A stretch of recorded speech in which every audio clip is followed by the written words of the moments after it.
Kita harus sepakat dulu. Yang mana yang namanya kitab suci itu haruslah murni dari Tuhan. Sepakat nggak?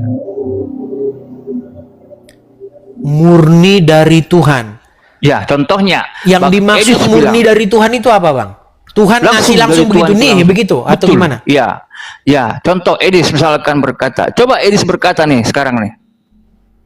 Apa aja? Ini kitab gitu. Ah, itu yang berkata ini kitab kan Edis kan, langsung dari Edis kan. Nah, yang namanya kitab suci itu, yang namanya suci bagi kami umat muslim itu haruslah langsung dari Tuhan. Contoh tadi Edis bilang, ini kitab, langsung Edis sendiri yang mengatakannya. Enggak dari orang gitu. Langsung Edis sendiri yang mengatakannya. Ini kitab. Contoh Edis bilang, pergi kamu ke sana. Pergilah ke saya sudah nangkap. Saya sudah nangkap, Bang. Saya sudah nangkap. Itu sebenarnya ada, ya, itu ada di dalam surat Al-Baqarah ayat yang ketiga. Dikatakan di dalam surat tersebut berkata, "Zalikal kitabu la raiba fihi hudal lil muttaqin." Betul? Hudal lil muttaqin itu ayat ketiga, alladzina yu'minuna. Yang artinya inilah kitab yang tidak ada keraguan padanya, petunjuk bagi orang-orang yang bertakwa. Pertanyaannya, siapa yang berkata di situ inilah kitab? Tentu Allah, betul?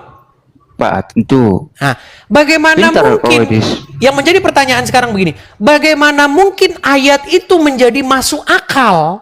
Karena apa? Karena penyusunan kitab suci Al-Quran dilakukan setelah Muhammad meninggal.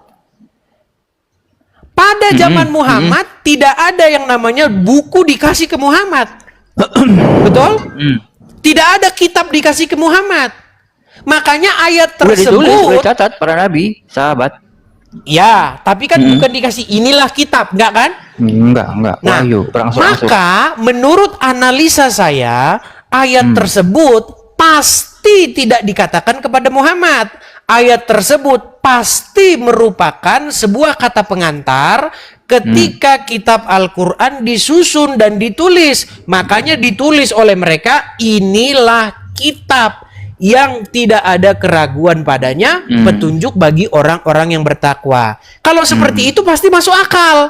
Itu sama tidak masuk akalnya dengan begini. Ada orang memberi Anda begini, inilah kitab, tapi kitabnya nanti ketika Anda sudah meninggal, kan nggak masuk akal.